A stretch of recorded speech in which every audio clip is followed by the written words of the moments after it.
त्या घोषणा नाही आहेत तर तो एक द्वेष आहे, उद्वेग आहे, उत्साह आहे, संताप आहे. पण नुसत्या घोषणा देऊन निवडणुका नाही जिंकता येणार. जसं आता हे मिंदे सरकार करते, घोषणांचा पाऊस आणि अंमलबजावणीचा दुष्काळ. आपल्याला नुसत्या घोषणा करून नाही चालणार. राजन, तुम्ही सांगितलं, मी दोघांची भाषणं ऐकत होतो आपल्याप्रमाणे. त्याच्या आधीची भाषणं काही मी ऐकू शकलो नाही. राजेजी बोललेत, आणखीन ज्योतिताई तुम्ही बोलल्यात, प्रत्येकाने आपापले विचार मांडले. पण राजन, तुम्ही जे बोललात ते फार महत्वाचं आहे. दुबार मतदार नोंदणी आणि कलेक्टरना सांगून सुद्धा त्यांनी काही केलं नाही. 3 महिने थांबा.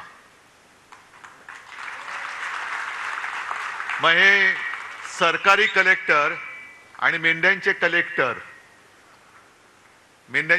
माहिती आहेत ना, एक चांडाळ चौकडे आहे म्हणतात.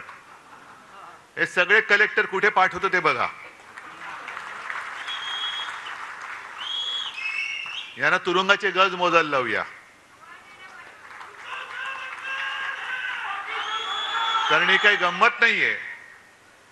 हे ठाणे जे उभं राहिलेलं आहे त्याच्या मागे शिवसेना प्रमुखांचं प्रेम, ठाणेकरांचं शिवसेना प्रमुखांवरचं प्रेम आणि ठाणेकरांची शिवसैनिकांची मेहनत, अपार मेहनत. ही मेहनत जर झाली नसती तर मेंढ्यांची दाढी उगवलीच नसती.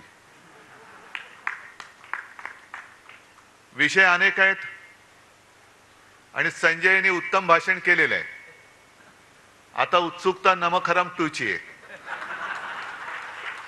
समोर दिसतोय पण तो जगाला दाखवायचा आहे.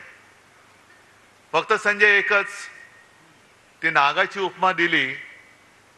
नागाचा कमी काय अपमान करू इच्छित नाही. तर मांडूळ आहे, गांडूळ नाही, मांडूळ, दुतोंड्या, ज्याला फणाच नाहीये. हे सरपटणारे प्राणी आहेत. फणाला सुद्धा एक स्वाभिमान लागतो. हे मोदींसमोर वळवळणारं मांडूळ आहे. तो उल्लेख केलास ना, दिल्ली समोर लोटांगण घातलं, कारण हे स्वतः सरपट्ट आहे. रोज आपलं घालीन लोटांगण. म्हणजे पॅन्ट तिकडे झालं ती खराब नाही होत, फोन आला कीच खराब होते. जसे असाल तसे या. नशीब पॅन्ट घातलेली असते, ते ताबडतोब जातात. पण या भगव्या सप्ताहाचा समारोप होतोय आणि या भगव्या सप्ताहाचं मूळ, त्याचं कारण हे दुबार मतदार नोंदणी, आपले मतदार नोंदणी, यादी वाचन हे करण्यासाठीच होतं. आणि तुम्ही सगळ्यांनी केलं असेल असं मला वाटतं. केले सगळे विधानसभा मतदारसंघ, या जेवढे लोकसभेत येत आहेत तेवढ्या सगळ्यांमध्ये आपले गटप्रमुख आहेत. आवाज नाही आला. हा खरा आवाज आहे की खोटा आवाज आहे? मी बोललोय म्हणून हो नका बोलू.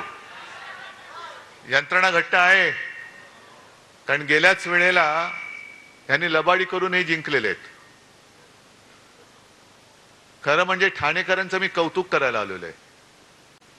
कारण सगळं काही पळवलं, जोर जबरदस्ती, पैशाचं वाटप, एवढं करून सुद्धा 5.25 लाख ठाणेकर आपल्या सोबत निष्ठेने आणि प्रेमाने उभे राहिले. 5.25 लाख. बाजूला आपली वैशालीताई बसलेली आहे, साधी महिला कार्यकर्ती. समोर मिंद्याचं कार्ट, स्वतः मिंदे. तरी सुद्धा या माझ्या कार्यकर्त्या महिलेचा पराभव करायला विश्वगुरूंना आणावं लागलं. ह्या आपला विजय.